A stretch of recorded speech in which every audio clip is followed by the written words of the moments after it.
మన మాజీ రాష్ట్రపతి అబ్దుల్ కలాం గారి గురించి మీడియాకి తెలిసినా చూపని కొన్ని నగ్న సత్యాలు. మన జీవితంలో ఇంకో కలాంను చూడలేం. పిఎం నాయర్. కలాం గారి సెక్రటరీగా పనిచేసిన పిఎం నాయర్ గారిని దూరదర్శన్ వారు చేసిన ఇంటర్వ్యూలో కొన్ని భాగాల యొక్క తెలుగు అనువాదం మీకోసం చెప్తున్నాను.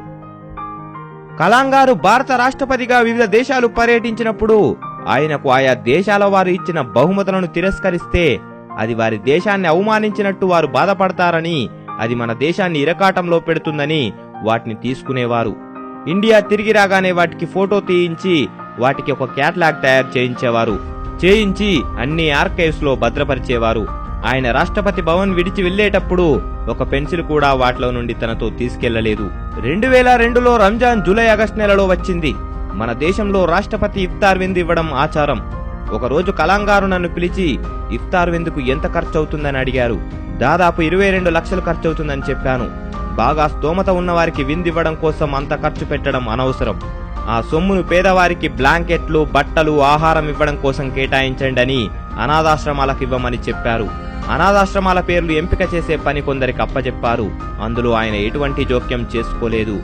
ఎంపిక అయ్యాక నన్ను తన రూములోకి పిలిచి, ఈ ₹1,00,000 నా వ్యక్తిగత సంపాదన, నేనిచ్చే ఈ సొమ్ము విషయం ఎవరికీ చెప్పకండి అన్నారు. నేను ఈ విషయం అందరికీ చెప్తాను అంటే ఆయన వద్దు అన్నారు. తాను ఖర్చు పెట్టదగిన సొమ్ము, తన సొమ్ము కూడా ఇలా ఖర్చు పెట్టిన వ్యక్తి ఇంకొకరు లేరు. ఇఫ్తార్ పార్టీ ఇవ్వని నికార్సైన ముస్లిం రాష్ట్రపతి శ్రీ అబ్దుల్ కలాం. కలాం గారికి తన మాటలకు అందరూ ఎస్ఆర్ అనాలి అనే నైజాం లేదు. ఒకరోజు సుప్రీంకోర్టు ప్రధాన న్యాయమూర్తి గారితో చర్చల సందర్భంగా ఏమంటావు నాయర్ అని నన్ను అడిగారు. నో సార్ అన్నాను. కలాం గారు మౌనంగా ఉండిపోయారు. మీటింగ్ అయ్యాక ప్రధాన న్యాయమూర్తి గారు నన్ను పిలిచి, అలా నో అన్నారేంటండి అన్నారు. ఆయన తరువాత నన్ను నా అభిప్రాయం చెప్పమని అడుగుతారు సార్. విని అవసరమైతే ఆయన తన అభిప్రాయం మార్చుకుంటారు సార్ అని నేనన్నాను. ప్రధాన న్యాయమూర్తి ఇది విని ఆశ్చర్యపోయారు. కలాం గారు ఒకసారి తన బంధువులను సుమారు 50 మందిని రాష్ట్రపతి భవన్ కు అతిథులుగా పిలిచారు. వారికి ఢిల్లీ చూపడానికి ఒక బస్సును ఆయన బుక్ చేయించారు. దానికైన ఖర్చును ఆయన చెల్లించారు. ఒక అధికారిక వాహనం కూడా ఆయన వారికి కేటాయించలేదు. వారి కోసం ఆయన ఖర్చును లెక్క కట్టించారు. అది సుమారు 2 లక్షలైంది. ఆ 2 లక్షలు ఆయన చెల్లించారు. ఈ దేశ చరిత్రలో ఇటువంటి సంఘటన ఇంతకు ముందు ఎప్పుడూ జరగలేదు. ఆయన అన్నయ్యను ఒక వారం రోజులు తనతో పాటే అట్టే పెట్టుకున్నారు. ఆ రోజులకు ఆయన అద్దె చెల్లిస్తానంటే మాత్రం ఎవరూ ఒప్పుకోలేదు. ఒక రాష్ట్రపతి తన అన్నయ్యను తనతో పాటు అట్టే పెట్టేసుకున్నందుకు తన నివాసానికి తానే అద్దె చెల్లించాలనే నిజాయితీని మేము భరించలేమని మేము ఒప్పుకోలేదు. ఆయన రాష్ట్రపతి భవన్ వదిలి వెళ్లే ముందు అందరము ఒక్కొక్కరుగా కుటుంబాలతో వెళ్లి కలిశాం. అందరినీ పేరు పేరునా పలకరించారు.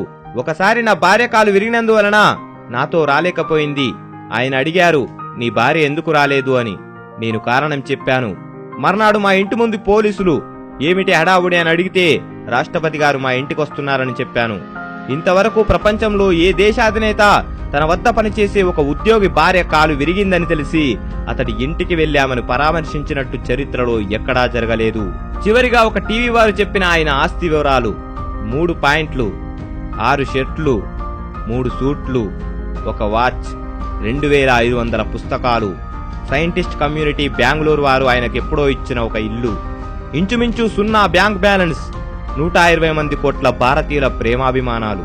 ఈ విషయాలు తెలియని వారికి అందరికీ ఈ విషయాలు చెప్పడం కోసం మేము ఈ వీడియోని మీ ముందుకు తీసుకొచ్చాం. ఇటువంటి ఉన్నతమైన వ్యక్తిత్వం కలిగిన మహానుభావుని స్టోరీతో ఒక మూవీ తీస్తే దాని ద్వారా లక్షలాది మంది అబ్దుల్ కలాంలు తయారవుతారు. నాయకులు, అధికారులు వీరిని అనుసరిస్తే ప్రభుత్వ సొమ్ము దుర్వినియోగం కాదు.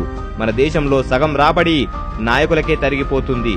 మిగిలినది బడ్జెట్ పేరుతో, పథకాల పేరుతో నొక్కేస్తున్నారు. ఇలా అయితే మన దేశం ఎన్నాళ్ళకైనా ఎంతమంది ఏలికలు వచ్చినా బాగుపడదు. ఆలోచించండి. జై హింద్.